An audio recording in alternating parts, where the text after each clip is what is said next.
Hello everybody. The last film I'm going to be recording tonight is going to be on philosophy. And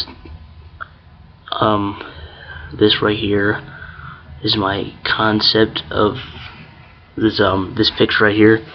It's my painting of my concept on how everybody looks at things from the incorrect perspective.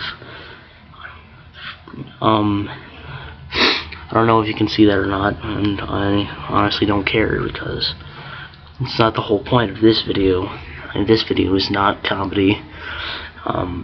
This video is just me just talking seriously about things. Like, for example, our definitions of reality. Reality is based on what we can see, hear, feel, touch, taste, hear, and everything around us. That's the definition for reality, scientifically. However, if this is true, then that means that our dreams are also reality. And this misconception right here is, a problem. But how we determine usually that us being awake is reality, is the fact that it has a common theme, unlike dreams,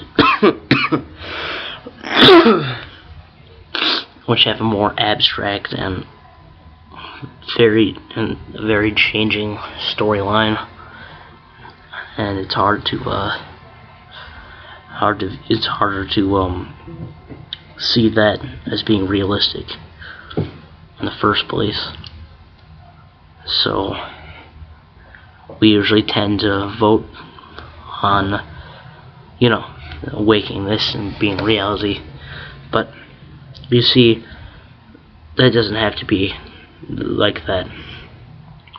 If reality is determined scientifically, as I had just spoken, then that means that you can pick any reality as your own. If you've had a dream once, and if you have a recurring dream that just picks up or lefts off every night, then you can say, hey, that's reality right there. Who cares about this? Let's see, but then it's supposed to all end when you die, though, if that's true. But this is my perspective on what happens when you die. What happens when you die is disembodied thought. This is me. If you're a religious guy and you're like, oh, you're crazy, then get out of here. I used to be religious, like you, but I just drifted. Away, and now I'm an atheist. Anyhow, disembodied thought is what happens after you die. From what I've come up with, at least my solution to the whole thing. And when disembodied thought happens, your imagination can basically run as free as you want. Not a care in the world. You're as free as you possibly can be. And that's something that's unimaginable right now. But it sure is great. I mean, it is. But, the problem is you'll probably end up remembering things that happened when you were alive, then eventually you're just going to start looping it over and over and over again, looping your own life without even knowing it. And if that is the case, then that means that we're already dead, dude. We're already dead. Everything you're about to say and do has already been done. And another thing I'd like to address is the meaning of life. Because you see, the meaning of life is another big question. It's something that has been pondered over and over again by many philosophers, and they've all come up with their own responses. They're all respectable, but this is how I think of all of it. What can we, as a human race, possibly do to help the universe. Alright, and I don't see any way that we can help, you know. Actually, to me, we're really harming it, because we just consume all the natural resources of every place that we ever go to, and then we move on.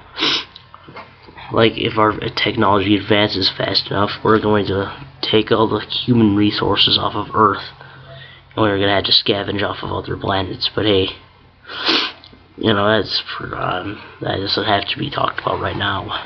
But, man, it's coughing for no reason. What I'm trying to get at is the only way that can be attainable, a meaning, is if there is a God of some sort out there, which does not seem very likely to me. You know, a God, I mean, just doesn't seem possible for me. But, you know, that's, if there is a God, though, and we serve some kind of purpose for him, we fulfill our destiny that he had for us. What is that God doing to help? Who is he helping? And how? And if he's helping somebody higher than himself, then who's that person helping? So on and so forth. And really, when you just expand the picture completely, you'll realize that everything is just empty space. Everything is just like going into an empty room. It's like, you know, it's a meaningless room. If it's empty, there's no meaning to it. I mean, universe is huge and all, but the space around the universe is infinite, making it bigger than the universe, making the universe seemingly pointless. The big empty space is pointless all in itself, making everything pointless. Well, that's just me, at least. I'm a nihilist. But I also have other schools of philosophy as well that I practice. Anyway, I just thought I'd give you something interesting to think on, you know, before it's the last video of the night, so just take full advantage of it. The last two crappy videos, like, they were horrible because it's like, my voice recorded in wrong, and it doesn't make any sense. Might as well not even watch them. In fact, they probably, if anything, threw you off of watching this video. Anyway, thank you for watching, and have a good one.